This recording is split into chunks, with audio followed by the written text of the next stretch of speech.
우리 이 시간에 앞에 있는 아이들을 향해서 이렇게 축복의 말씀을 해주셨으면 좋겠습니다. 오늘 주인공은 너야.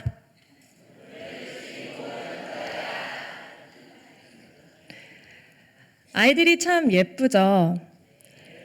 사실 제가 유아 유치부를 처음 맡게 되었을 때 고민이 많았습니다. 왜냐하면 이 부서는 2살에서 7살까지 모여있는 아이들인데 내가 이 아이들에게 어떻게 하나님의 말씀을 전해야 할까에 대한 고민도 있었고, 그리고 저는 아이들을 참 예뻐하고 또 좋아하기도 하지만 한편으로는 좀 강한 성격이 있어서 하나님의 사랑과 친절을 어떻게 보여줘야 할지에 대한 고민도 많았습니다. 그런데 매주 설교와 활동들을 준비하다 보면 문득 이런 생각이 듭니다. 유치원이나 학교에서 우리 아이들은 어떤 모습일까? 과연 그리스도의 향기가 나는 아이들일까? 제가 이런 고민을 하는 이유는 아이들이 교회 밖에서 또 어른들이 보지 않는 곳에서 어떤 행동을 하고 또 어떤 대화를 나누는지 지난 6년 동안 기관에서 아이들을 가르치면서 보고 들은 것이 많기 때문입니다. 그리고 아이들의 대화를 듣다 보면 세상이 많이 바뀌고 있다는 것과 그리고 그에 따라 아이들의 가치관도 많이 변하고 있다는 것을 느낍니다. 아이들의 가치관과 생각이 어떻게 변하고 있는지에 대해 제가 예를 하나 들어드리겠습니다. 한 유치원에서 아이들이 대화를 하다가 한 남자아이가 친구였던 다른 남자친구에게 이렇게 이야기를 합니다. 나는 나중에 커서 너와 결혼할 거야. 그랬더니 그 말을 들은 한 여자아이가 옆에서 이렇게 말합니다. 안 돼. 남자는 남자하고 결혼할 수 없어. 남자는 여자와 결혼하는 거야. 당연한 말이죠. 그런데 이 당연한 말에 이 남자애는 이렇게 대답합니다. 아니야, 할 수 있어. 나 TV에서 봤어. 아마 많은 분들에게 이 이야기가 매우 불편하게 들리시겠지만 어쩌면 지금 우리가 살아가는 시대를, 그리고 우리 아이들이 앞으로 살아갈 시대를 잘 표현해주는 말이 아닐까 싶습니다. 저도 이 말을 들으면서 매우 충격을 받았는데요. 왜냐하면 이 이야기는 제가 가르쳤던 반에서 있었던 일이고, 그리고 당시 아이들의 나이가 6살밖에 되지 않았기 때문입니다.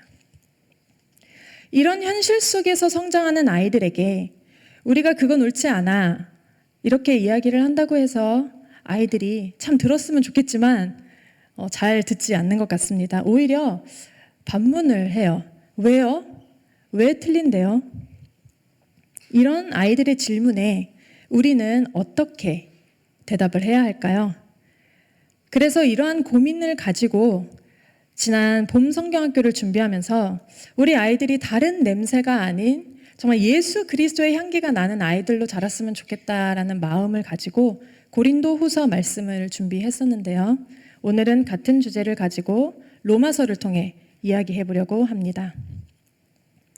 먼저 오늘 본문 로마서 12장 1절 말씀을 함께 읽으시겠습니다.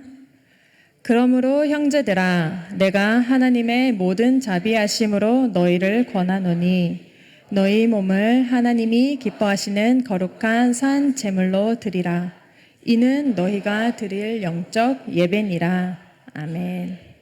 로마서는 바울이 새롭게 예수를 믿는 로마 교인들에게 그리스도인이라는 새로운 정체성을 가지고 어떻게 살아가야 하는지에 대해 정리한 책입니다.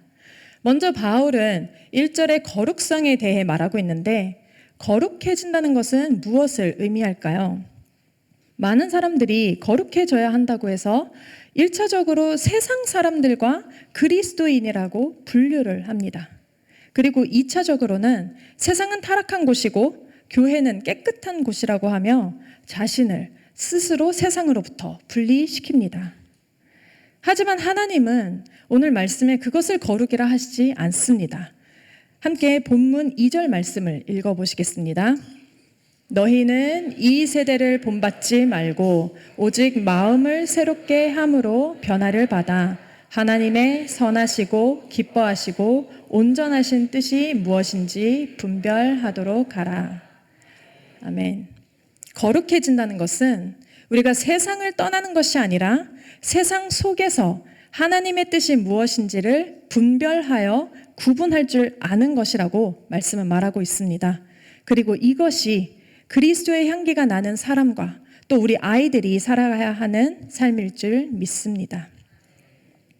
세상은 참 다양하고 복잡합니다. 우리가 하루를 살면서 얼마나 많은 생각을 하게 되고 또 얼마나 많은 정보를 듣습니까? 그래서 그 가운데서 선한 것을 분별하고 구분하기 위해서는 어떠한 기준이 필요한데 그리스도인들에게 기준은 바로 하나님의 말씀과 기도입니다. 우리가 말씀을 보고 들을 때 하나님이 무엇을 원하시는지에 대한 지식이 쌓이고 또 그것을 놓고 깊이 묵상하며 기도할 때 하나님이 그 지식이 실제가 되게 하셔서 우리에게 세상을 달리 보는 지혜를 주십니다. 그래서 사람은 무엇을 보고 또 무엇을 듣느냐가 매우 중요한데 이것은 우리 아이들도 마찬가지입니다. 그래서 한번 생각해 보셨으면 좋겠습니다. 앞서 말씀드렸던 이야기에서 그 6살 아이들은 어떻게 그리고 왜 그런 이야기를 나눌 수 있었을까요? 이어서 3절 말씀을 함께 읽으시겠습니다. 내게 주신 은혜로 말미암아 너희 각 사람에게 말하노니 마땅히 생각할 그 이상의 생각을 품지 말고 오직 하나님께서 각 사람에게 나누어 주신 믿음의 분량대로 지혜롭게 생각하라. 아멘. 그리스도의 향기가 나는 사람의 삶이 세상을 분별하는 거룩한 모습으로 사는 것이라면 이제 거기서 끝나는 것이 아니라 이것을 어떻게 유지해야 할 것인가를 생각하는 것이 다음 단계입니다. 왜냐하면 유지하는 것은 매우 어렵기 때문입니다. 그래서 하나님은 거룩한 마음을 유지하기 위해 마땅히 우리가 생각해야 할 그 이상의 생각을 품지 말라고 말씀하고 계십니다. 앞서 말씀드렸듯이 우리는 21세기에 살면서 핸드폰을 통해서 TV를 통해서 우리가 어디에 있든지 원하든지 원치 않든지 많은 소리와 정보를 듣습니다. 우리 아이들도 마찬가지입니다. 아이들이 많이 어리다고 생각하시겠지만 사실 아이들끼리도 정보를 공유합니다. 그래서 저는 유치원에서 일을 하면서 종종 아이들의 대화를 엿들었는데요. 그때 정말 5살 아이가 이런 이야기를 한다고 하는 주제들이 몇 가지가 있었는데 그중 하나가 아이들이 사는 집 구조를 서로 이야기를 합니다. 그래서 우리 집은 뭐 거실이 넓어, 우리 집은 방이 몇 개야 이렇게 이야기를 해요. 근데 그건 가능하다고 생각을 하는데 그 다음 이야기가 무엇이냐면 아이들이 사는 아파트 브랜드 이야기를 합니다. 그래서 너 어디 살아? 라고 물어봤을 때 나는 레 땡땡에 살아 아니면은 뭐 어디 캐슬에 살아 이렇게 이야기를 해요. 그리고 이 아이들이 5살밖에 되지 않았었습니다. 근데 여기서 조금 더 무서운 건 무엇이냐면 이제 이 아이들이 좀 더 자라서 초등학생이 되었을 때 친구를 사귈 때 이 아파트 브랜드에 따라서 친구를 가려 사귀기 시작합니다. 그래서 우리 동네, 우리 아파트에 사는 친구들은 친구고 다른 아이들은 친구가 아닌 거죠. 그런데 성도 여러분, 이러한 정보가 어린이들이 마땅히 품어야 할 생각일까요? 그건 당연히 아니죠. 그런데 왜 아이들이 점점 갈수록 물질주의가 되어가고 또 그 물질에 따라 다른 사람을 차별할까요? 그것은 바로 아이들이 가정에서 보고 들은 것이 이런 정보인데 이것을 구별하여 분별하고 구분할 수 있는 기준점이 아직 세워지지 않았기 때문에 듣는 그대로 진리라고 믿기 때문입니다. 그래서 우리 아이들이 그리스도의 향기가 나는 사람으로서 거룩한 모습으로 자랄 수 있게 도와줄 수 있는 분들은 바로 하나님과 부모님 그리고 아이들 주변에 있는 어른들이라는 것을 그런 기관에서 일하다 보면 매우 절실하게 느낍니다. 그래서 아이들에게 가장 중요한 양육의 공간은 교회와 가정입니다. 왜냐하면 이곳에서 아이들이 그 기준점을 세울 수 있게 어른들이 그리고 목사님들이, 전도사님들이 함께 도와주기 때문입니다. 그래서 우리에겐 희망이 있습니다. 먼저 교회는 말씀으로 아이들에게 그리스도인이라는 정체성을 교육하면서 일주일에 하루를 거룩하게 구분하여 하나님께 드리는 것을 몸소 체험하게 합니다. 하지만 일주일에 한 번 와서 듣는 설교를 아이들이 기억할까요? 그게 어렵기 때문에 나머지 시간은 부모님의 몫이 되는 것입니다. 가정에서는 가정 예배 드리기를 권합니다. 가정 예배를 통해 첫째, 아이들과 대화를 나누시고 고민을 나누셔서 그 고민의 해결책은 하나님이라는 것을 아이들에게 가르쳐 주시길 바랍니다. 그리고 둘째, 가정 예배를 통해 아이들에게 기도하는 습관을 가르쳐 주셔서 앞으로 아이들이 살면서 힘든 일에 부딪혔을 때 부모님들이 직접 해결해 주시는 것이 아니라 아이들이 먼저 그 문제를 하나님 앞으로 가지고 와서 기도할 수 있는 그런 습관을 들일 수 있도록 도와주시기 바랍니다. 그리고 마지막으로 하나님께 내 아이를 온전히 맡김으로써 부모님의 믿음을 아이들에게 보여주시길 소망합니다. 내 자녀가 걱정된다고 하루 종일 유치원이나 학원을 따라다니면서 아이들 지켜주실 수 있으십니까?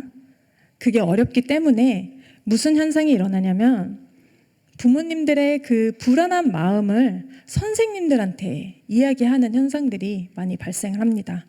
그래서 화도 많이 내시고 또 전화도 많이 하시는데 사실 사람한테 그렇게 하실 필요는 없다고 생각합니다. 하나님한테 아이를 맡기는 것이 더 안전하고 더 확실합니다. 하나님이 내 자녀를 더 잘 아시고 그리고 더 사랑하시기 때문에 우리가 하나님께 자녀들을 맡길 때 하나님께서 자녀들을 위한 일을 시작하실 줄 믿습니다. 그리고 이렇게 하나님께서 우리 아이들을 예수 그리스도의 향기가 나는 아이들로 키우실 것입니다. 말씀을 맺습니다. 요한일서의 말씀처럼 미혹의 영이 가득한 이 시대에 우리가 할 수 있는 건 오로지 하나님께 자녀들을 맡기고 기도하며 예수님의 승리를 선포하는 믿음일 줄 믿습니다.